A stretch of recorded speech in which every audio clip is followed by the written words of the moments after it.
This is Rebbetzin Bejarano Gutierrez with Congregation Sohar Israel. And today we're going to talk about Parsha Vayelech. And so I hope that you enjoy this class. So let's begin. So Parsha Vayelech is the shortest Parsha in the Torah, consisting of only 30 verses. Yet, with its brief nature, it carries immense theological and ethical weight. It addresses Moshe Rabbeinu's final day, his instructions to the people of Israel, and the transition of leadership to Joshua. Central themes include leadership, covenantal continuity, Torah transmission, divine presence, and the eternal responsibility of Am Israel. The first point is Moshe's transition of leadership. And Moshe went and spoke these words to all Israel. And he said to them, I am 120 years old today. I can no longer go out and come in, and Hashem has said to me, You shall not cross this Jordan. Devarim 31, 1-2. Rashi states, Moshe's words, I can no longer go out and come in, do not mean physical weakness. Rather, the authority of leadership was being transferred to Joshua. Moshe retained his strength until his death. Devarim 34:7. So foreknow stated, Moshe acknowledges that his prophetic mission is complete. Every leader must know when their role has ended and pass responsibility onward. Midrash Tanhuma states, Moshe's humility shines. He gracefully steps aside, affirming Hashem's choice of Joshua. The lesson here is, leadership in Torah is not about personal power, but about serving Hashem and the people. True greatness is seen in the ability to empower the next generation. The next point is divine promise of accompaniment. Hashem, your God, it is He who goes before you. He will not fail you nor forsake you. Do not fear and do not be dismayed. Ramban states, even though Moshe will not cross the Jordan, Hashem himself will lead Israel. Leadership may change, but the covenantal relationship with Hashem remains eternal.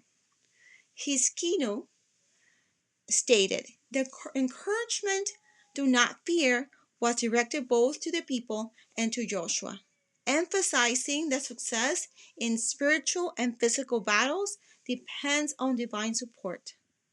On Sefer HaChinuch, Mitzvah 525, trust in Hashem's promise provides strength and courage to overcome challenges, a mitzvah of bitachon.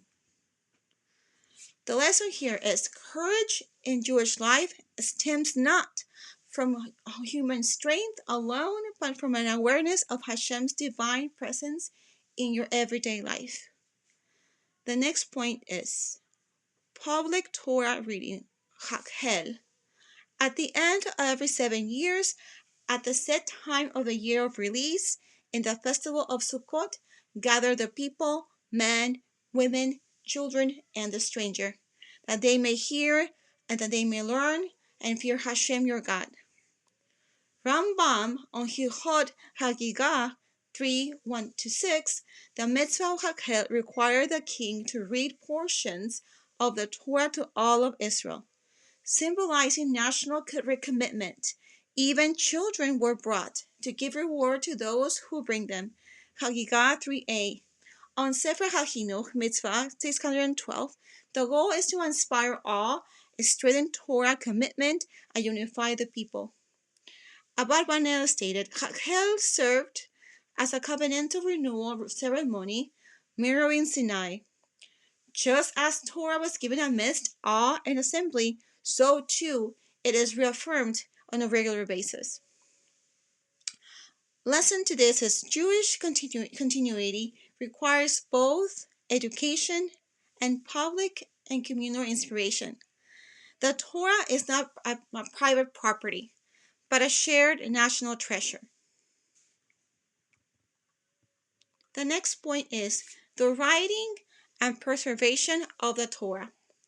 Now, therefore, write this song for yourselves and teach it to the children of Israel. Rashi states that this refers to the Shirat HaAzinu, and Rambam states on Hilchot Sefer Torah 7:1 that here we derive the mitzvah that every Jew must write or acquire a Sefer Torah. The Ramban stated, beyond Hazinu, Moshe ensured that the entire Torah was written and given to the Levites to safeguard and transmit to all generations. So the lesson here is Torah is both a divine gift and a personal responsibility. Every Jew must feel ownership over Torah learning and transmission. The next point is the covenant against forgetfulness. For I know that after my death you will surely act corruptly, then the song shall testify against them as a witness.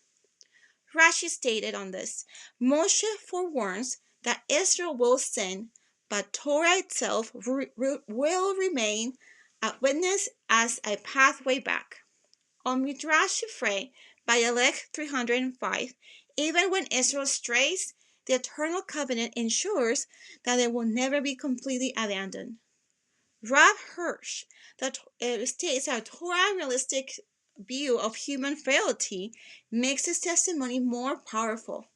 It anticipates failure but guarantees the possibility of return, of teshuvah. The lesson here is that the Torah is not merely law, but an eternal witness that holds Israel accountable while also guiding them back to Hashem. The next point is Moshe's song and legacy. Although Parsha Vayelech sets the stage, the Shirah HaAzinu in the next Parsha represents Moshe's eternal voice. Here Moshe instructs that the Torah and the song be remembered and passed down, ensuring that his leadership continues through words rather than presence. The Zohar Vayelech 286a, that Torah and its melodies sustain the soul of Israel through exile. Rav Kook on Orot HaTorah 11:2, the Torah song is not only intellectual but spiritual. It uplifts the Jewish people even when external circumstances are difficult. So there are things to reflect on. The first one is leadership and transition. Moshe's humility is passing authority to Joshua models true leadership. Divine accompaniment. The reminder that Hashem's presence transcends any one leader or generation. Communal renewal hakel. The importance of collective recommitment to Torah values. Personal Torah responsibility. Every Jew must make a lifelong commitment to Torah. Accountability and hope. Torah speaks against sin, but at the same time assures return through teshuvah. So what are the practical applications to this? The first one is for leaders to recognize the importance of empowering others and preparing the next generation. For families, just as Hakel included men, women, children, so too Torah life today must be a shared family experience. For individuals, writing and supporting Torah text, learning and sponsoring or publishing Torah works fulfills the mitzvah of personal connection. For communities, public Torah study and communal inspiration are crucial for maintaining faith and unity. So Parsha Vayelech, though short, captures the essence of covenantal continuity. Moshe steps aside, yet the Torah and Hashem's presence remain eternal. The Parsha balances realism, acknowledging human weakness, with boundless hope rooted in divine faithfulness. Its central message is timeless. Leadership changes, challenges persist, but the Torah and the bond between Hashem and Israel endure forever.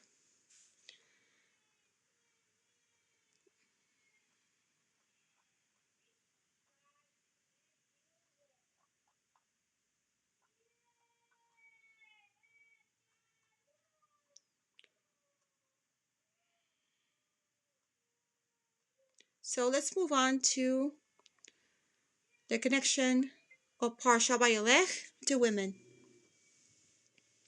So as I mentioned before, Parsha Vayelech is brief, but it speaks to transitions, courage, legacy, and eternal commitment. Moshe Rabbeinu, on the last day of his life, models humility and faith while preparing the people to live without him.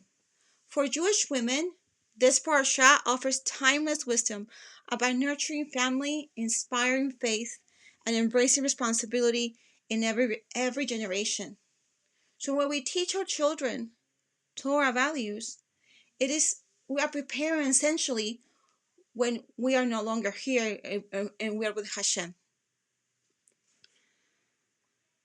So the first point is leadership with humility. I am 120 years old today. I can no longer go out and come in. Devarim 31:2. So Moshe steps aside with grace, recognizing that Joshua must lead. Rashi teaches that he was still strong. He stepped back, not from weakness, but from humility.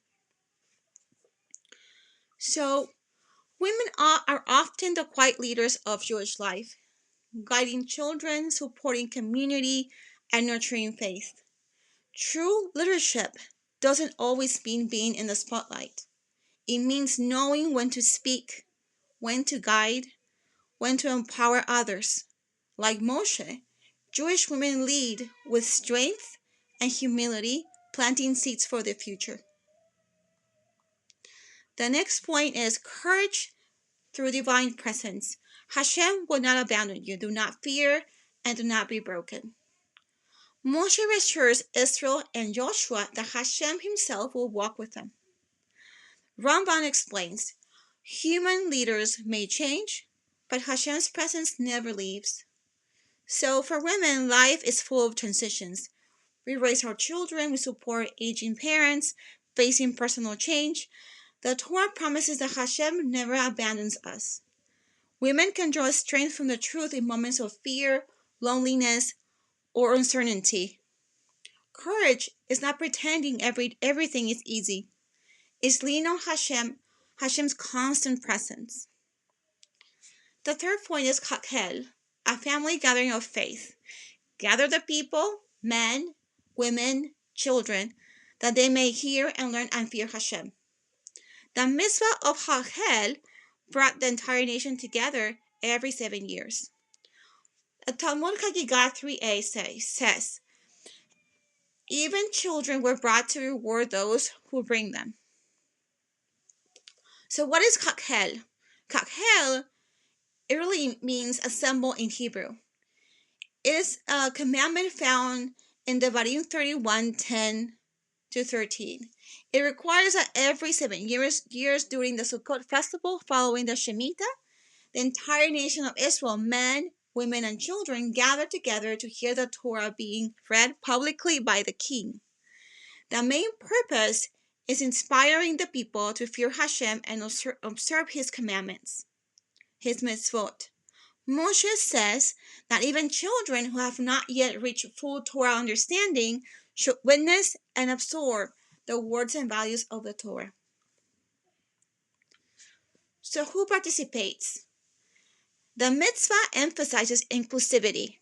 Men to learn the Torah and recommit themselves, women to hear the words of Torah and pass the values on to their families, children to witness the mitzvah and internalize its teachings from a young age.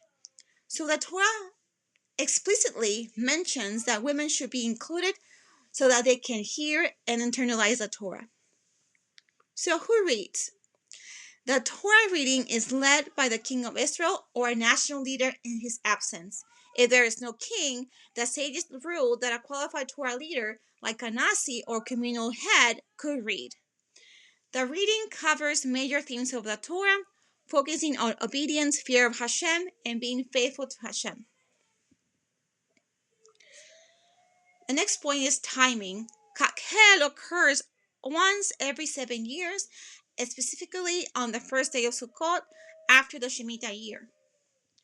This timing is symbolic. After a year of rest for the land, Shemitah, the people are spiritually and physically refreshed to receive the Torah guidance. Next point is spiritual meaning. Hakhel is much more than a public reading. It represents communal unity. Everyone, rich, poor, young, old, gathers together.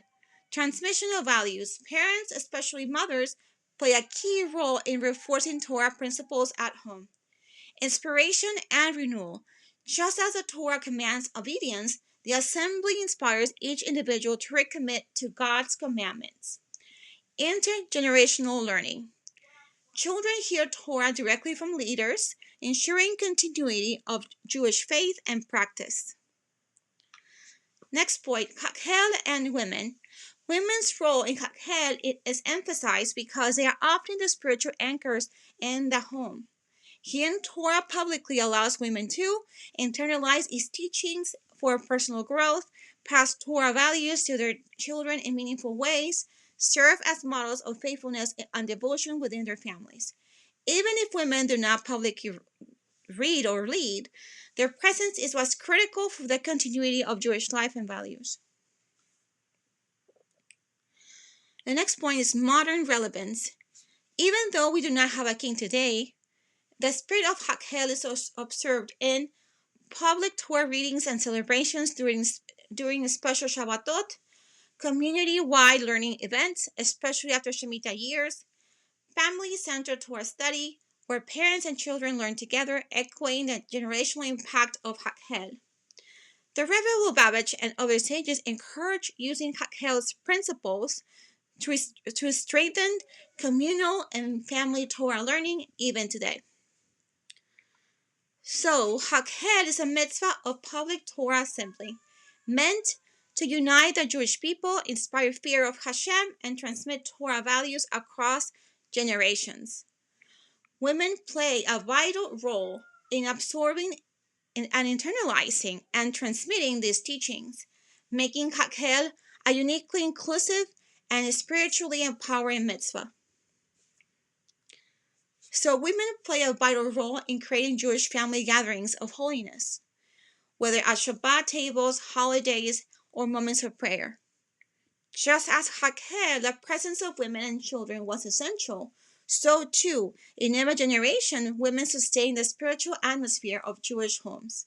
Every meal, lullaby, and brachot of bracha becomes a mini Hakhel, building Jewish identity from the ground up. The next point is writing Torah personal connection. Now write this song for yourselves and teach it. Rambam states that every Jew is commanded to write or acquire a Torah scroll. So even if not physically writing a scroll, women write Torah through their lives. Every act of kindness, every prayer, every word of Torah taught to children in a verse, in their personal Sefer Torah. By embracing Torah with love, women inscribe holiness onto the world. Next point is Torah as eternal witness. This song shall testify against them as a witness. Torah is not just law. It is testimony that guides us back when we stumble. Rab Hirsch stated that Torah acknowledges our struggles but assures return through teshuvah. We are often the first to remind loved ones of Torah's voice, with a gentle word, a reminder of tradition, or by modeling faith. Even when family members drift, Torah remains a witness, and the song in the home. Women embody this song when they weave Torah into daily life with warmth and love. Next point is legacy beyond the individual. Moshe's final message is not despair, but continuity. Though he departs, Torah and Hashem remain eternal. So every woman leaves a legacy. Sometimes through children, sometimes through students, sometimes through quiet deeds that ripple far beyond what she sees. Like Moshe, A Jewish woman's influence continues even after her time. It is a ripple effect through generations. By living Torah, she ensures her song carries into the future. The next point is practical applications for today. So the first one is at home. Make Torah alive in your home. Reading, singing, and celebrating mitzvot with children and guests. In community, organize women's Torah gatherings like modern Ha'el moments where inspiration is shared. In personal growth, write your Torah by journaling, special reflections, learning consistently, or supporting Torah projects. Encourage. During uncertain transitions, whether in motherhood, career, or health, remember Hashem will not abandon you. So, Parsha Vayelech may be short, but it overflows with depth. It reminds Jewish women that leadership is humble. Courage comes from Hashem. Torah is both personal and communal. And every woman's life is a living Sefer Torah. Like Moshe, women carry the song of Torah forward quietly and steadfastly and eternally. So even in moments of transition, when leaders or circumstances change, Hashem's presence never leaves us. By embracing Torah in our homes and hearts, every woman becomes a guardian of eternity. So I hope that you enjoy this small class and you have a wonderful evening. Take care. Bye.